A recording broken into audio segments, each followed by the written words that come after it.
प्रिय छात्राः, आज हम विषयः संस्कृतं कक्षा नवमी नवमः पाठः सिकता सेतुः इस पाठ की पढ़ाई करेंगे। सबसे पहले हम ये जो पाठ है इसका पाठ परिचय देखते हैं। प्रस्तुतः पाठ नाट्यांशः सोमदेव विरचितः कथासरित्सागरः इत्यस्य सप्तमाध्यायोपरि आधारितः अस्ति। प्रस्तुत नाट्यांश सोमदेव रचित कथा सरित सागर के सप्तम अध्याय पर आधारित है। अस्मिन् नाट्यांशे तपसा विद्यां प्राप्तुं यत्नशीलः कश्चित् तपोदत्त नामकः कुमारः चित्रितः अस्ति। यहाँ तपोबल से विद्या पाने के लिए प्रयत्नशील तपोदत्त नामक एक बालक की कथा का वर्णन है। तस्य मार्गदर्शनाय पुरुषवेशधारी देवराजः इन्द्रः तत्र आगतवान्। तत्र आगत्य देवराजः सिकताभिः सेतुनिर्माणार्थं प्रयतते। एतद्दृष्ट्वा तपोदत्तः प्रहसन् वदति। उसके समुचित मार्गदर्शन के लिए वेश बदलकर इंद्र उसके पास आते हैं और पास ही गंगा में बालू से सेतु निर्माण के लिए कार्य में लग जाते हैं। उन्हें वैसा करते देख तपोदत्त उनका उपहास करता हुआ कहता है, किमर्थं भोः वालुकाभिः जलबंधम निर्मासि?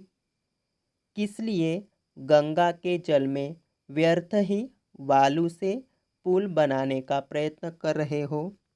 ततो देवराजः प्रतिवक्ति यद यद अध्ययनं श्रवणं पठनं विना यदि त्वं विद्यां प्राप्तुं शक्नोषि तदा अहमपि वालुकाभिः सेतुनिर्माणं कर्तुं शक्नोमि। इंद्र उन्हें उत्तर देते हैं, यदि पढ़ने सुनने और अक्षरों की लिपि के अभ्यास के बिना तुम विद्या पा सकते हो तो बालू से पुल बनाना भी संभव है। देवराजस्य अभिप्रायं ज्ञात्वा तपोदत्तः विद्याप्राप्तिकामः गुरुकुलं गतवान्। इंद्र के अभिप्राय को जानकर तपोदत्त तपस्या करना छोड़कर गुरुजनों के मार्गदर्शन में विद्या का ठीक ठीक अभ्यास करने के लिए गुरुकुल चला जाता है। अब ये जो पाठ है ये संवादात्मक पाठ है। इसमें तपोदत्त और देवराज इंद्र ये दोनों का संवाद आया है। ये नाट्य रूपी पाठ है। इसमें जो पहला वाक्य है वो देखते हैं। ततः प्रविशति तपस्यारतः तपोदत्तः। ततः ततः ये अव्यय है और उसका अर्थ होता है इसके बाद। प्रविशति ये प्रेजेंट टेंस है जिसे हम संस्कृत में लट लकार बोलते हैं, वर्तमान काल। प्रविशति प्रविशतः प्रविशन्ति प्रथम पुरुष है, एक वचन। तपस्य जमा आरतः, यहाँ पे संधि विच्छेद होगा। तपस्य जमा आरतः। तपस्या आरतः मतलब तपस्या करता हुआ। तपोदत्तः, ये तपोदत्तः अकारांत पुल्लिंग शब्द है, ये नाम है। इसका हिंदी अर्थ देखो। इसके बाद तपस्या करता हुआ तपोदत्त प्रवेश करता है। तपोदत्तः, अब तपोदत्त का संवाद देखो। अहम अस्मि तपोदत्तः। अहम ये अस्मत् सर्वनाम का रूप है। इसका अर्थ होता है मैं। अहम आवाम वयम प्रथमा। अहम ये सर्वनाम है। अस्मि मतलब हूँ। अहम अस्मि तपोदत्तः, मैं तपोदत्त हूँ। बाल्ये पितृचरणैः क्लेश्यमानः अपि विद्या न अधीतवान् अस्मि। बाल्ये मतलब बचपन में। पितृचरणैः मतलब पिता के द्वारा। क्लेश्यमानः जमा अपि। क्लेश्यमानः इसका हिंदी अर्थ होता है व्याकुल किए जाने पर। विद्याम मतलब ज्ञान। न अधीतवान अस्मि मतलब प्राप्त नहीं किया। अब ये जो सेंटेंस है इसमें संधि विच्छेद है। फिर से एक बार देखो। क्लेश्यमानः जमा अपि उसके बाद न जमा अधीतवान जमा अस्मि। इसका हिंदी अर्थ देखो, बचपन में पूज्य पिताजी के द्वारा क्लेश किए जाने पर भी मैंने विद्या नहीं पढ़ी। तस्मात्, तस्मात् मतलब इसीलिए, सर्वैहि मतलब सब, कुटुंबीः मित्रैः ज्ञातिजनैः च गर्हितः अभवम्। अब देखो, सर्वैहि मतलब सब, उसके बाद है कुटुंबीभिः मतलब सदस्यों, मित्रैः मित्रों, और ज्ञाति जनैः जमा च, ऐसे यहाँ पे संधि विच्छेद होगा। और गर्हितः जमा अभवम, यहाँ पे भी संधि विच्छेद होगा। तो इस वाक्य का एक बार हिंदी अर्थ भी देखते हैं। इसीलिए परिवार के सब सदस्यों, मित्रों और संबंधियों के द्वारा मेरा अपमान किया गया। ऊर्ध्वम निश्वस्य, ऊर्ध्वम मतलब ऊपर की ओर, और निश्वस्य मतलब सांस छोड़कर, ऊपर की ओर सांस छोड़कर। हा विधे किम इदम मया कृतम कीदृशी दुर्बुद्धिरासीत् तदा एतदपि न चिंतितम। हा विधे मतलब हे प्रभो, यहाँ पे संधि विच्छेद होगा। किम जमा इदम जमा मया। किम ये प्रश्नार्थक सर्वनाम है, उसका अर्थ होता है क्या। किम के कानी प्रथमा। इदम मतलब यह, मया मतलब मैंने, और कृतम मतलब किया। हे प्रभु, मैंने यह क्या किया। कीदृशी मतलब किस प्रकार की। दुर्बुद्धि ही जमा आसित जमा तदा, यहाँ पे संधि विच्छेद होगा। दुर्बुद्धि ही जमा आसित जमा तदा। एतत् जमा अपि, यहाँ पे भी संधि विच्छेद होगा। हे प्रभु, मैंने यह क्या किया। उस समय मेरी कैसी दुर्बुद्धि थी या कैसी दुष्ट बुद्धि हो गई थी, मैंने यह भी नहीं सोचा कि। अब देखो, यत मतलब कि, परिधानैर अलंकारे भूषितो अपि न शोभते नरो निर्माणि भोगीव सभायाम यदि वा गृहे। ये जो सुभाषित है उसका अर्थ भी देखो कि परिधानैः अलंकारैः भूषितः अपि, मतलब यहाँ पे उन्होंने एक एक जो शब्द दिया है वो देखो कि वो यहाँ पे क्या बोलता है कि परिधानैः मतलब वस्त्र जो होते हैं, वस्त्रों, आभूषण या अलंकार, अलंकारैः मतलब आभूषणों से, वस्त्रों तथा आभूषणों से सुशोभित। किंतु विद्याहीन मनुष्य घर पर या सभा में उसी प्रकार सुशोभित नहीं होता जिस प्रकार मणि से रहित सांप। यहाँ पे उन्होंने विद्या रहित मनुष्य कैसे होता है उसके बारे में बताया है। जैसे एक सांप है, वो अगर उसके मस्तक पे मणि नहीं हो तो जैसे वो शोभा नहीं देता, वैसे। एक बार इसका फिर से हिंदी अर्थ देखते हैं। वस्त्रों तथा आभूषणों से सुशोभित किंतु विद्याहीन मनुष्य घर पर या सभा में उसी प्रकार सुशोभित नहीं होता जिस प्रकार मणि से रहित सांप। यहाँ पे गृहे ये सप्तमी का रूप है, और सभायाम ये भी सप्तमी विभक्ति का ही रूप है। यहाँ पे पहले शब्द में संधि विच्छेद था। परिधानैः जमा अलंकारैः जमा भूषितः जमा अपि, और अपि ये जो है, अपि ये अव्यय है। जैसे निर्मणि भोगी व, ये जो शब्द है इसका अर्थ मणिहीन सांप की तरह, और शोभते मतलब सुशोभित होता है।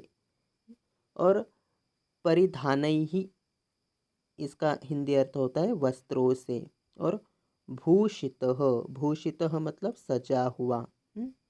अभी किंचित विमृश्य, किंचित मतलब थोड़ा। अब विमृश्य ये जो शब्द है उसका अर्थ होता है सोचकर, और विमृश्य ये लेब अव्यय है क्योंकि इसमें शुरुआत में एक उपसर्ग आया है वी और उसके अंत में है य।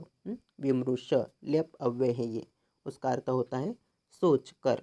किंचित विमृश मतलब कुछ सोच कर। भवतु किम एतेन, किम जमा एतेन। अच्छा इससे क्या। दिवसे मार्गभ्रान्तः संध्यां यावत् यदि गृहम् उपैति तद अपि वरम। दिवसे मतलब दिन में, मार्गभ्रान्तः मतलब रास्ता भूला हुआ, यावत यदि, गृहम् उपैति घर आ जाए, तद अपि वरम वो भी ठीक है। अच्छा इससे क्या, दिन में रास्ता भूला हुआ मनुष्य यदि शाम तक घर आ जाए तो भी ठीक है। न असौ भ्रांतो मन्यते, तब वह भूला न हुआ नहीं माना जाता। एष इदानीं तपश्चर्यया विद्याम अवाप्तुम प्रवृत्तः अस्मि। अब मैं तपस्या के द्वारा विद्या की प्राप्ति में लग जाता हूँ। तपश्चर्यया, ये लतया मालया शब्द की तरह तृतीया विभक्ति का रूप है। यहाँ पे संधि विच्छेद मैंने बताया कि किम जमा एतेन एक संधि विच्छेद है। उसके बाद गृहम जमा उपैति, ये गृहम उपैति यहाँ पे भी है, गृहम जमा उपैति। और उसके बाद तत् जमा अपि, तदपि, इसमें भी संधि विच्छेद होगा, तत् जमा अपि।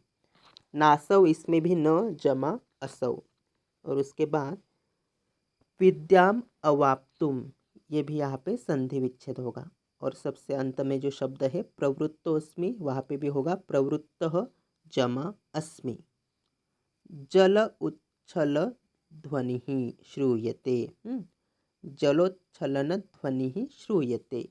मतलब यहाँ पे उसका मीनिंग उन्होंने दिया है श्रूयते, इसमें मूल धातु है श्रु, मतलब सुनना। तो पानी के उछलने की आवाज़ सुनाई देती है। जलोच्छलन ध्वनि ही श्रूयते, ध्वनि ही मतलब आवाज़, पानी के उछलने की आवाज़ सुनाई देती है। अये कुतः अयम कल्लोलोच्छलन ध्वनि ही, यहाँ पे उसने एक प्रश्न उपस्थित किया है कि अरे यह लहरों के उछलने की आवाज़ कहाँ से आ रही है। कुतः जमा अयम, कुतः मतलब कहाँ से, कल्लोलोच्छलन ध्वनि ही मतलब लहरों के उछलने की आवाज़। महामत्स्यो मकरो वा भवेत, उसे लगता है कि शायद बड़ी मछली या मगरमच्छ हो। पश्यामि तावत, पश्यामि चलो मैं देखता हूँ। पश्यामि ये उत्तम पुरुष का रूप है। पश्यामि, पश्यावह, पश्यामः वर्तमान काल लट्लकार, उत्तम पुरुष एक वचन। इस वाक्य का हिंदी अर्थ देखते हैं। अरे यह लहरों के उछलने की आवाज़ कहाँ से आ रही है, शायद बड़ी मछली या मगरमच्छ हो, चलो मैं देखता हूँ। पुरुषम एकम सिकताभिः सेतु निर्माण प्रयासम कुर्वाणं दृष्ट्वा साहसम। पुरुषम जमा एकम मतलब एक पुरुष। सिकताभिः, सिकता मतलब रेत, बालू, रेत से, सेतु निर्माण प्रयासम मतलब पुल बनाने का प्रयास, कुर्वाणम मतलब करते हुए, दृष्ट्वा ये त्वांतव्य है, इसमें दृश्यपश्य धातु है, दृश्यपश्य मतलब देखना, तो दृष्ट्वा इसका हिंदी अर्थ होगा देख कर। साहसम मतलब हंसते हुए, एक पुरुष को रेत से पुल बनाने का प्रयास करते हुए देखकर हंसते हुए। यहाँ पे आप देख सकते हो कि जो देवराज इंद्र है उन्होंने एक पुरुष का वेश धारण किया है और एक पेड़ है उसके नीचे तपोदत्त वहाँ पे तपश्चर्या कर रहा है। और देवराज इंद्र जो एक पुरुष का वेश धारण किया है वो क्या कर रहे हैं कि हाथ में रेत ले रहे हैं और नदी के पानी में वो छोड़ रहे हैं, और वो उस रेत से, उस बालू से एक पुल का निर्माण करना चाहते हैं, पुल वहाँ पे बनाना चाहते हैं। हंत, हंत मतलब हाय। नास्ति अभावो जगति मूर्खाणाम, यहाँ पे संधि विच्छेद होगा, न जमा अस्ति जमा अभावः जगति मूर्खाणाम। न अस्ति अभावः मतलब अभावः मतलब कमी। इस संसार में मूर्खों की कमी नहीं है। मूर्खाणाम ये देवानाम बालकानाम शब्द की तरह षष्ठी बहुवचन है। अरे इस संसार में मूर्खों की कमी नहीं है। तीव्र प्रवाहायाम नद्यां मूढ़ः अयम सिकताभिः सेतुं निर्मातुं प्रयतते। तेज प्रवाह तीव्र प्रवाहायाम मतलब तेज प्रवाह नद्याम मतलब नदी में मूढ़ः अयम मतलब यह मूर्ख सिकताभिः रेत से सेतुम मतलब पुल निर्मातुम ये तुमुन अव्यय है निर्मातुम बनाने का प्रयतते प्रयत्न कर रहा है। तेज प्रवाह वाली नदी में यह मूर्ख रेत से पुल बनाने का प्रयत्न कर रहा है। साट्टहासम पार्श्वम उपेत्य। साट्टहासम इसका अर्थ होता है जोर जोर से हंसकर और पार्श्वम जमा उपेत्य यहाँ पे संधि विच्छेद होगा। पार्श्वम जमा उपेत्य पार्श्वम इसका अर्थ होता है नियर पास और उपेत्य इसका अर्थ होता है जाकर। तो साट्टहासम पार्श्वम उपेत्य इसका अर्थ होगा जोर जोर से हंसकर पास जाकर। भो महाशय किम इदम विधीयते। हे महाशय किम जमा इदम किम मतलब क्या इदम मतलब यह विधीयते विधीयते मतलब कर रहे हो। हे महाशय यह क्या कर रहे हो आप। अलम अलम तव श्रमेण अलम अलम तव श्रमेण यहाँ पे अलम ये अव्यय है इसका अर्थ होता है बस करो। प्रतिबंधात्मक के लिए ये अलम का प्रयोग किया जाता है और जब कभी भी अलम या अव्यय आता है तब उस वाक्य में तृतीया विभक्ति का प्रयोग किया जाता है। जैसे श्रमेण ये तृतीया विभक्ति का रूप है। हे महाशय यह क्या कर रहे हो। बस बस मेहनत मत करो। पश्य देखो पश्य ये लोट लकार है। दृश्य पश्य उसमें धातु है। दृश्य पश्य मतलब देखना पश्य मतलब देखो। रामो बबंध यम सेतुं शीलाभिर्मकरालये विदग्ध बालुकाभिस्तं यासि त्वम् अतिरामताम। अब यहाँ पे उन्होंने रामायण का संदर्भ दिया है कि रामः बबंध मतलब राम जो है राम ने क्या किया कि सेतु बनाया। श्री राम ने समुद्र पर शिलाभिः शिलाभिः ये शब्द दिया है उन्होंने कि मतलब पाषाण। बबंध ये जो शब्द है उसका अर्थ होता है कि बांधा था। शिलाभिः मतलब पत्थरों से और मकरालये मकरालये ये जो शब्द है इसका अर्थ होता है समुद्र पर। विद्धत मतलब करते हुए। अतिरामताम मतलब अतिक्रमण। फिर से एक बार ये जो श्लोक है उसका अर्थ देखो। रामः यह अकारांत पुल्लिंग शब्द है। छात्रः बालकः ये शब्द की तरह। बबंध मतलब बांधा था।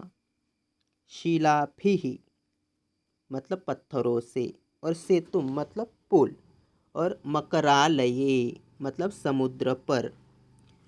विद्धत मतलब करते हुए। वालुकाभिः मतलब बालू से या रेत से। त्वम मतलब तुम। अतिरामताम अतिक्रमण। अब ये श्लोक जो है इसका हिंदी अर्थ भी देखो। श्री राम ने समुद्र पर जिस पुल को शिलाओं से बनाया था उस पुल को रेत से बनाते हुए तुम उनके पुरुषार्थ का अतिक्रमण कर रहे हो। अब यहाँ पे जो अंतिम वाक्य है वो देखते हैं। चिंतय तावत चिंतय ये लोट लकार का रूप है। चिंतय मतलब जरा सोचो। तावत मतलब जरा। चिंतय तावत जरा सोचो। सिकताभिः क्वचित सेतुः कर्तुं युज्यते। सिकताभिः मतलब रेत से। क्वचित सेतुः मतलब पुल। कर्तुम ये तुमु नव्य है। युज्यते मतलब सकता है। जरा सोचो, कहीं रेत से पुल बनाया जा सकता है? यहाँ पे उसने एक प्रश्न उपस्थित किया है। अब यहाँ पे हम देख सकते हैं कि प्रभु श्री राम ने जब माता सीता को लंका से लाने के लिए एक सेतु का निर्माण किया था पत्थरों से, तो पहले उन्होंने भगवान शंकर की आराधना की थी। यह हम देख सकते हैं कि वो वहाँ पे समुद्र देवता जो है उसको नमस्कार कर रहे हैं, क्योंकि समुद्र के ऊपर उनको पत्थरों का सेतु का निर्माण करना था। यहाँ पे हम देख सकते हैं कि उन्होंने सेतु का निर्माण वहाँ पे कर रहे हैं अपने वानरों के मदद के द्वारा। और भी कुछ ये छाया चित्र हैं जो उस सेतु से संबंधित हैं। अभी भी ऐसे माना जाता है कि जो प्रभु श्री राम ने सेतु बनाया था उसका अस्तित्व आज भी वहाँ पे है उस समुद्र में। ये सभी छायाचित्र उससे संबंधित ही हैं। तो बच्चों, इस तरह से हमने ये जो हमारा पाठ है सिकता सेतु हूँ, इसके प्रथम भाग की पढ़ाई की। अब इसका जो द्वितीय भाग है उसकी पढ़ाई हम दूसरे वीडियो में करेंगे। धन्यवाद।